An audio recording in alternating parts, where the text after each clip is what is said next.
नमस्कार, मैं जितेंद्र चतुर्वेदी। कांग्रेस में इन दिनों हलचल बहुत बड़ी हुई है। बीती रात 10 जनपद पर एक बड़ी भारी बैठक हुई।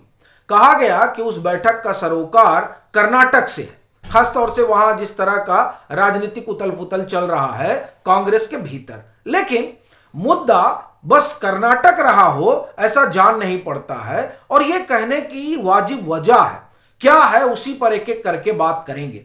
एक तो जो बड़ी बात निकलकर सामने आई है वो ये कि ईडी ने एक सप्लीमेंट्री चार्जशीट दाखिल की है आर्म्स डील के मामले में। सवाल यह है कि उसमें नाम किसका आया है, किसको आरोपी बनाया गया है, जिसकी वजह से 10 जनपद हिला हुआ है। एक दूसरा राहुल गांधी का मामला है। यह अब बहुत बड़ा होता जा रहा है। इसने ये जो मामला है वो रायबरेली के एमपी एमएलए कोर्ट में पहुंच चुका है। वहीं से राहुल गांधी सांसद हैं। अब वहां पर कुछ तथ्य रखे गए हैं जो गृह मंत्रालय ने हासिल किए थे। कहां से? ब्रिटेन से। तो क्या है उसमें, थोड़ा इसको समझेंगे।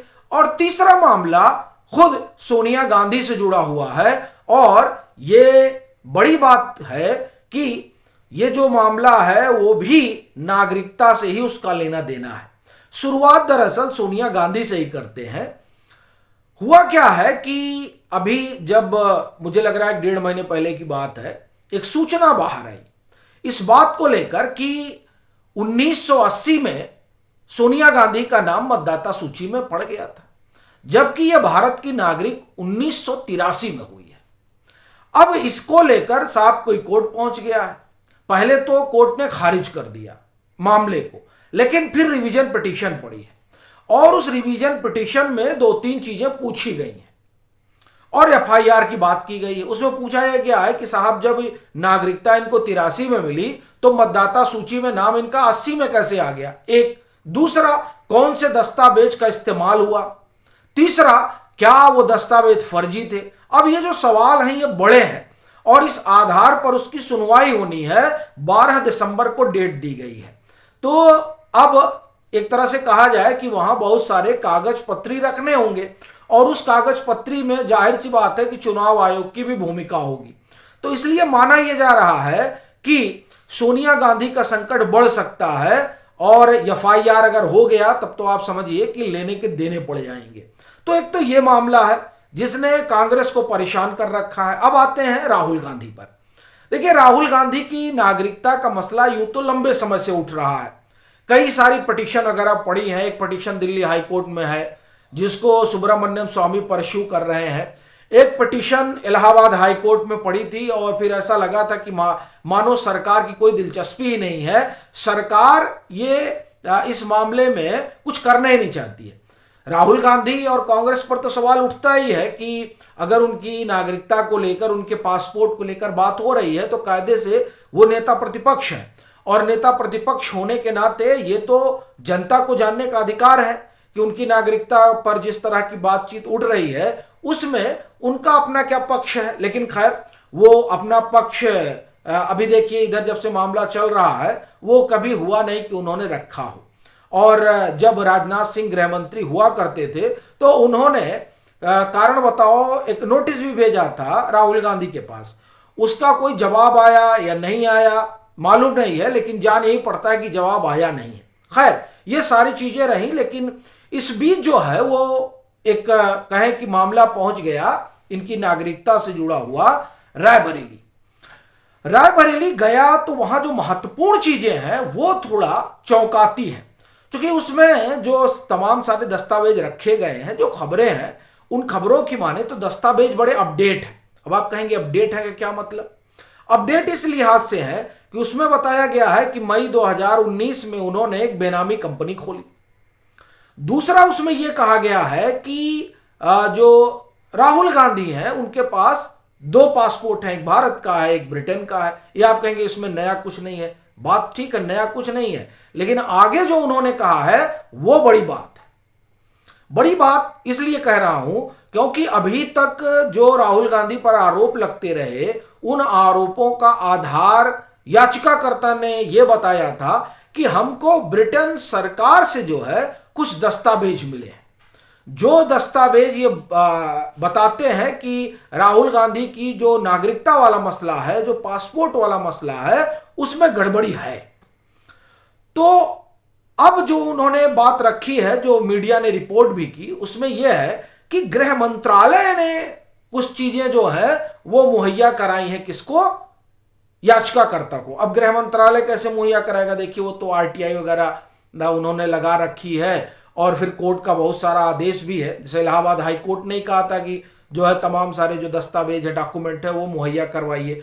और फिर जब इलाहाबाद हाई कोर्ट में ये मामला जिस समय परस्यू हो रहा था, उस समय भी जो गृह मंत्रालय है उसने बहुत सारे कागज रखे थे। और उन जाहिर सी बात है कि जब वो कागज रखे थे तो याचिकाकर्ता को भी वो कागज मिले ही थे। तो इस तरीके से कुछ नए तथ्य जो है वो आए हैं याचिकाकर्ता के पास, और वो उन तथ्यों के साथ जो है वो पहुंचे हैं रायबरेली एमपी एमएलए कोर्ट। और संभवतः उसकी सुनवाई जो है वो भी 12 दिसंबर को ही है। अब एग्जैक्ट डेट याद नहीं है, 5 को होनी थी, 5 के बाद डेट उसकी, हाँ उसकी 12 को है। और ये जो सोनिया गांधी वाला हमने बताया ये 9 को है ये मामला। तो साहब, अब ये कहा जा रहा है कि जो पासपोर्ट वाला मसला है, यानी नागरिकता वाला मसला, उस मसले में आप देखिए अब एक तरह से तलवार जो है वो राहुल गांधी के ऊपर लटक गई है। और एमपी एमएलए कोर्ट में जाने का मतलब यह है कि वो ट्रायल कोर्ट में चला गया है। और ट्रायल कोर्ट का तो आप समझ ही रहे हैं, क्योंकि वहां तो वो तो फास्ट ट्रैक चलता है, तो चीजों को जल्दी सुलझाया जाएगा। अब इस सुलझाने में राहुल गांधी के की उलझन बढ़ सकती है, जो कांग्रेस को परेशान कर रही है। इसमें एक और चीज जोड़ी है, वो ये, मैं आर्म्स डील पर आता हूं क्योंकि वो बड़ा महत्वपूर्ण है। सबसे बड़ी चीज यह है कि देखिए, कर्नाटक पे कहा जा रहा है कि बात हुई। कर्नाटक में आप कहें कि सम्मन किया गया है डीके शिव कुमार को। मामला नेशनल हेराल्ड का है, और नेशनल हेराल्ड वाले मामले में सोनिया गांधी और राहुल गांधी के साथ और कई भी आरोपी हैं, लेकिन बड़ा संकट तो इन्हीं का है, चूंकि सबसे ज्यादा शेयर होल्डिंग इन्हीं के पास है। तो ये जो अब नेशनल हेराल्ड वाले मामले में उनको बुलाया जा रहा है डीके शिव कुमार को, ये भी एक समस्या बन सकता है। और इसके अलावा देखिए कि इस मामले की भी सुनवाई होनी है, दिसंबर में ही डेट है किसकी? नेशनल हेराल्ड वाले मामले की। और इकोनॉमिक ऑफेंस विंग ने एक मामला भी दर्ज कर रखा है, किसके ऊपर? राहुल गांधी और सोनिया गांधी समेत और भी कुछ लोग हैं उनके ऊपर। तो कुल मिलाकर अगर आप देखें तो मामला बहुत गंभीर हो गया है कांग्रेस के लिए। इसलिए कांग्रेस में आए दिन बड़ी बैठकों का दौर चल रहा है, और उन बैठकों का मर्म एक ही है कि अगर कोई इमरजेंसी पैदा होती है तो कैसे निपटा जाएगा। और मेरा तो यहां तक मानना है कि कांग्रेस दरअसल एक तैयारी में लगी हुई है कि मान लीजिए राहुल गांधी की नागरिकता वाले मसले में किसी लोग निष्कर्ष पर पहुंचते हैं, या फिर नेशनल हेराल्ड वाले मामले में कोई उलट पुलट हो जाता है, तो ऐसी परिस्थिति में अगर इन लोगों को जेल में डाल दिया जाएगा तो कांग्रेस जो है वो किस लिहाज से काम करेगी, ये ऐसा मुझको लगता है। लेकिन खैर, बैठकों का दौर तो है ही है। अब इन बैठकों में ये दो मुद्दे तो हमने आपको बताए। तीसरा जो आर्म्स डील वाला मुद्दा है वो बहुत टची है। वो इतना टची है कि वो सीधे सीधे आप एक तरह से कहें कि 10 जनपद और सुनहरी बाग को प्रभावित कर रहा है। 5 सुनहरी बाग राहुल गांधी का आवास है। तो अब इनको क्यों प्रभावित कर रहा है, और ये आर्म्स डील वाला क्या मसला है? दरअसल ये आप ये कहें कि वो दुखती रग है जिस पर पूरी कांग्रेस हिल जाया करती है। और ये देखिए, ये तो मुझे लगता है कि जो नरेंद्र मोदी की सरकार है उसने सिर्फ एक वानगी दी है कि हम जो है आर्म्स डील के खेल में पहुंच चुके हैं, यानी जो खेल यूपीए के दौरान खेला गया वहां तक हमारी पहुंच हो चुकी है। अब कुछ भी हो सकता है। ये देखिए, ये संकेत और संदेश कांग्रेस को भी है और जो लोग समझते हैं उनके लिए भी है। अब सवाल यह है कि नाम किसका आया है और इस संकेत से वो क्या कहना चाहते हैं। देखिए, जो कहना चाहते हैं वो बहुत लाउड एंड क्लियर है। डिफेंस डील में घोटालों की एक लंबी फहरिस्त है यूपीए के दौर में, जिसमें कई बड़े नाम आए हैं, और कई एक नाम है जो इटली में है, कई एक नाम है जो फ्रांस में है, कई एक नाम जो है वो स्विट्जरलैंड में है, कई एक नाम है जो लंदन में है। मैं आपको पूरी पेरिफेरी बता रहा हूं कि कहां कहां नाम है। और ये महत्वपूर्ण क्यों हो जाता है, क्योंकि ये जो हम लोगों ने बात की राहुल गांधी की और उनके ब्रिटिश नागरिकता वाला जो मसला है, वो आया कहां से था? वो आया था एक कंपनी के जरिए, यानी एक कंपनी रजिस्टर्ड हो रखी थी। उस कंपनी में जो ब्रिटेन में, वो कंपनी बैकऑफ कंपनी का क्या काम था? वो डिफेंस से जुड़ा हुआ काम करती थी। और इनके जो पार्टनर थे, उनके पार्टनर का तो पूरा काम ही यही था, क्या? डिफेंस वाला मामला सब इधर उधर करना। अब जब ये पूरी बात चल रही है, उस दरमियान संजय भंडारी का नाम आ गया। देखिए, संजय भंडारी को आरोपी बनाया गया आर्म्स डील वाले मसले में, और वो इन दिनों लंदन में मतलब भागे हुए हैं, भगोड़े हैं। उनके मामले में जो सप्लीमेंट्री चार्जशीट दाखिल की गई है, उस चार्जशीट में जिसको आरोपी बनाया गया है, वो मामला बहुत गंभीर हो जाता है नेहरू गांधी वाड्रा परिवार के लिए। अब आप समझ लीजिए क्यों? क्योंकि ये जो संजय भंडारी हैं, संजय भंडारी ने कई जगह जो है आर्म्स डील में खेल किया है, और उस खेल की तहें ईडी खोल रही है। यानी अभी आने वाले दिनों में कई और नाम आ सकते हैं। फिलहाल हम लोग जो बात कर रहे हैं वो रॉबर्ट वाड्रा की कर रहे हैं। रॉबर्ट वाड्रा को नौवां आरोपी बनाया गया है, ये जो आर्म्स डील वाला मामला है संजय भंडारी का, उसमें। और आरोप ये लगा है कि जो रॉबर्ट वाड्रा और संजय भंडारी के बीच लेन देन हुआ, वो लेन देन संदेह के घेरे में है। और देखिए, उसी लेन देन में वो जो ब्रिटेन का उनका मकान वकान है, वो तमाम सारी चीजें।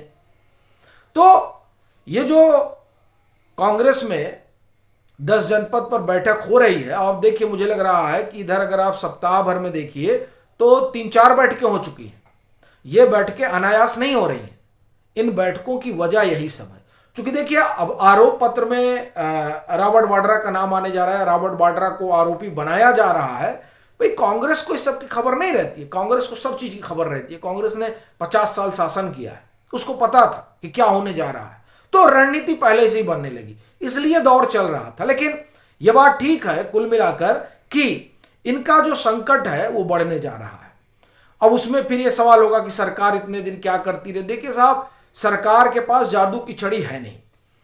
आप ऐसे ही आरोप जब तक कागज ना हो, चूंकि कोर्ट में कागज टिकना भी चाहिए, तो उस तरह की तैयारी के बिना किसी को ना आरोपी बनाया जा सकता और ना पकड़ा जा सकता है। लेकिन अब जिस तरह से चीजें निकल कर सामने आ रही हैं, उससे लगता है कि एजेंसियों के पास काफी कुछ मसाला है। इस कारण से जो है वो कांग्रेस में भी अब दहशत का माहौल है। बाकी आपकी अपनी क्या राय है, जरूर साझा करिएगा।